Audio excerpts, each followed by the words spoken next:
Kalau masih ingat dalam video sebelum ni kita ada bincang tentang perbezaan ataupun cara nak guna dua produk yang mengelirukan orang lah selalunya, iaitu essence dengan serum. Dalam video kali ini, kerana kami mendapat banyak soalan yang berkaitan juga, ada juga orang yang keliru juga, ada orang nak tahu nak beli mana satu, kita nak bincang dalam video ini perbezaan dan cara guna, macam mana kita nak utamakan yang mana satu dulu di antara dua produk ini, iaitu toner dan essence.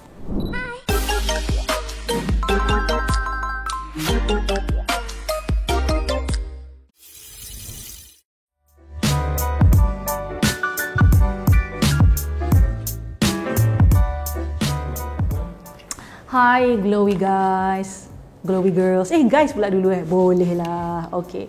Sebab ramai juga penonton guys ni kan yang mula menjaga muka, dan itu adalah tidak menjadi kesalahannya. Banyak soalan asas yang ditanya oleh lelaki. Boleh tak saya pakai ni? Boleh tak saya pakai tu? Jantina tidak menentukan skincare yang mahu anda pakai atau mahu anda tak pakai. Keadaan kulit anda yang menentukannya. So, kalau kulit itu kering, tambahlah hydration. Kalau kulit itu perlu dirawat, pakailah essence atau serum. Alang-alang kita dah bincang ni. Kita nak bincang dalam video kali ini tentang perbezaan antara toner dan juga essence. Sebab kita tahu yang toner ni kebanyakannya dalam bentuk yang berair, liquid, watery, ya. Begitu juga dengan essence. Essence most of the time pun kebanyakannya adalah dalam bentuk cecair yang agak cair, watery, liquid. Ada juga yang sedikit ke arah gel segitu, ya, dia macam pekat sikit, tetapi masih kita boleh kenal yang ia adalah berair lah. So we identified it as liquid juga, essence tu. So yang menjadi mengelirukan orang adalah apabila dia jumpa toner dengan essence, kerana melihat teksturnya seakan hampir. So ramai orang tanya, adakah menjadi keperluan untuk memakai kedua-duanya ataupun boleh pakai salah satu? Apatah lagi jika melihat kedua-duanya mempunyai bahan yang mungkin hampir sama atau fungsi yang dinyatakan pada label hampir sama. So boleh mengelirukan juga. So perbincangan ini kita akan kupas satu persatu antara toner dengan essence. First thing first, kena faham toner dulu. Toner ni dia dikenali sebagai satu produk yang menutup proses ataupun langkah membersihkan muka. Langkah membersihkan muka ni dia terdiri daripada apa tahu? Dia ada pencuci muka. Kalau orang yang buat double cleansing lah. Kan? Oil cleanser, water based cleanser. Water based cleanser is foam cleanser. Okay. Ada yang tanya, water based cleanser tu tak sama ya dengan foam cleanser? Sama. Dia dalam kategori yang sama. So, selepas double cleansing, ataupun mungkin ada orang tak buat double cleansing, cuci muka biasa je, biasanya diikuti dengan toner. Dulu-dulu toner ni dia macam membantu kulit mengembalikan pH, kerana pencuci muka pada zaman dulu-dulu, macam jauh sangat zaman tu, adalah mempunyai soap di dalam dia, sabun. It's a soap based cleanser, menyebabkan pH kulit terganggu, jadi kita memerlukan toner untuk membersihkan sedikit lagi cleanser itu, kemudian mengembalikan pH kulit. Siapa bersiul? Ada bunyi kereta, abaikan kalau terdengar. Okey, berbeza dengan essence. Essence sebenarnya adalah satu produk yang popular, ya, disebabkan oleh budaya penjagaan kulit orang Asia tau. Dia bermula dekat situ. So Jepun, Korea ni memang terkenal dengan menggunakan essence, dan essence paling terkenal tak lain tak bukan adalah SK2 Essence, ya, sangat mahal, harga kayangan. So apa sebenarnya fungsi essence? Essence adalah produk pemula, the first product dalam siri rawatan wajah.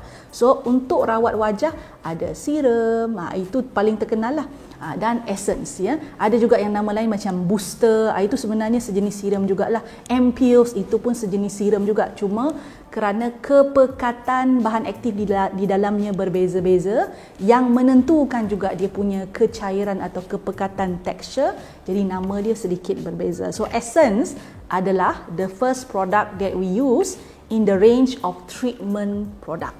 Ya. Saya tak kata lagi anda perlu pakai semuanya. Saya baru nak jelaskan.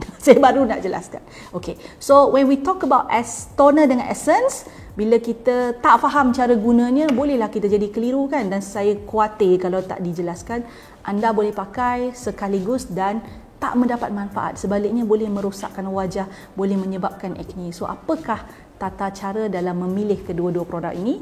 Kita bincang lagi. Jadi kita boleh rumuskan secara umumnya begini. Fungsi toner pada zaman ini, pada ketika ini, toner yang telah pun kita panggil dimodernkan, tak macam toner yang dulu saya ceritakan tadi itu.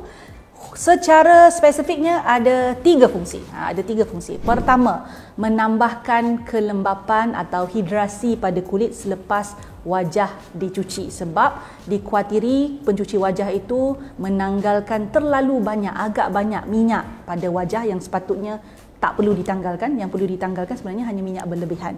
Jadi toner sangat bagus untuk membantu mengembalikan kelembapan. Saya bagi tips sikit tahu. Kalau anda cuci muka dan tak nak kulit muka tu kering selepas muka dicuci, ada satu rule dipanggil 3-minute golden rule, iaitu 3-minute golden rule ni menyatakan bahawa dalam tempoh 3 minit selepas wajah dicuci, dalam tempoh 3 minit itulah waktu terbaik untuk memakai toner yang boleh melembapkan atau menghidrasikan semula kulit. Ya, hydration toner dalam hal ini, ataupun soothing toner, ataupun moisturizing toner yang tidak ada bahan aktif yang bersifat exfoliating. Okey. Yang kedua, fungsi toner pada zaman moden ini adalah untuk menyediakan kulit agar boleh menerima produk seterusnya. Apa maksudnya kat situ? So, kulit ni dalam keadaan yang lembap didapati bahawa lebih mudah untuk menyerap, menerima produk-produk yang dipakai selepasnya. Jadi baguslah kita make sure sangat-sangat kulit kita tu hydration dia mencukupi, tidak berada dalam keadaan kering kontang. Tak nak macam tu. Dan yang ketiganya, toner pada zaman moden ini ada sesetengahnya ditambah dengan bahan aktif yang bersifat exfoliate ataupun bahasa lain mengelupaskan, yang bagusnya untuk membantu kulit menanggalkan sel kulit mati yang mungkin mendebal, menyebabkan kulit tu nampak kusam dan tidak bermaya. Tapi toner sebegini biasanya kita tak pakai setiap hari. Itu 3 fungsi toner pada zaman moden ini. Kita tengok pula fungsi essence. Essence ni dia punya fungsi pun bergantung pada bahan di dalamnya sebenarnya. Tapi kita boleh simpulkan macam ni. Essence apabila dicipta untuk dipakai bersama dengan serum, secara umumnya essence biasanya bertujuan untuk menghidrasikan kulit juga. Ada fungsi deep hydration, ada bahan aktif yang boleh jadi lebih banyak daripada toner, ya. Pada masa yang sama, deep moisturization ini membantu untuk mengurangkan garis-garis halus, kurangkan kulit yang kusam. Jadi boleh hilangkan masalah toner tak sekata. Itu boleh dilakukan oleh essence sekiranya digunakan dengan konsisten, ya. Keduanya, ada essence dengan bahan aktif tertentu juga secara lembut membantu kulit untuk mempercepatkan ataupun meningkatkan kadar penjanaan sel baru pada kulit. So kita panggil increase cell turnover. Jadi kulit tu nampak lebih cerah lah sebab dapat kulit baru, sebab kulit yang lama-lama tadi dah ditanggalkan. Dan yang ketiganya adalah dia boleh membantu serum menjadi lebih baik. So kita panggil dia boost the serum, ya. Sebab dia ada bahannya, serum ada bahannya, when they work together dia jadi lebih baik. So sebab itu ada setengah jenama ni kan, dia jual essence yang tertentu bersama dengan serum yang tertentu. Daripada jenama yang sama itu boleh berlaku, kita boleh nampak benda tu. Tujuannya adalah supaya pengguna produk boleh mendapat manfaat maksimum, gitu. Bila kita dengar saya explain tadi, kita dengar pula anda dengar saya explain tadi, macam teruja nak pakai dua-dua kan, toner dengan essence. Sabar dulu, kita nak jawab persoalan, adakah perlu untuk memakai kedua-duanya? So sebenarnya jawapan kalau tanya saya lah kan, dia boleh jadi perlu, dia boleh jadi tak perlu. Tapi selalunya tak perlu pun. Untuk anda yang menonton, saya dapati glowy girls, glowy guys ni kebanyakannya kulit-kulitnya masih muda lagi. So you don't have to put too many product on your skin. You have to decide what works best for you. So kalau tanya pada saya, saya kata mulakanlah dengan toner. It's light on your skin, it hydrate your skin, it give your skin basic hydration needed for your skin to function properly.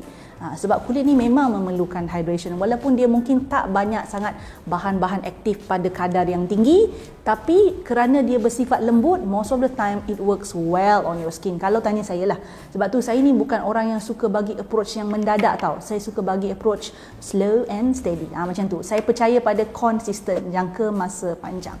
Ya. Kalau nak pakai dua-dua, boleh juga, tak menjadi masalah. Cuma cadangan saya adalah kalau nak pakai dua-dua, pertama jangan pakai serentak terus dua-dua. Pakai toner dulu untuk satu tempoh tertentu, let's just say 2 to 3 weeks, ya. New toner lah ya. Kemudian lepas tu jika tidak menghadapi apa-apa masalah bila guna toner ni, then you start add dalam rutin itu penggunaan essence. Dan sekiranya nak pakai dua-dua, saya sarankan sangat-sangat cari benda yang boleh bekerjasama dengan baik. So you don't have to use toner dengan essence yang mempunyai bahan aktif yang sama. Bahan dia tak perlu sama. So, apakah bahan yang contoh toner, contoh essence yang mana bagi saya boleh digabungkan bersama. Contoh, pusing dulu. Okey, yang ni memang sedang diperkatakan sekarang. This is Wardah Lightening Face Toner. Orang Malaysia ni kan bila sebut lightening berebut nak pergi beli.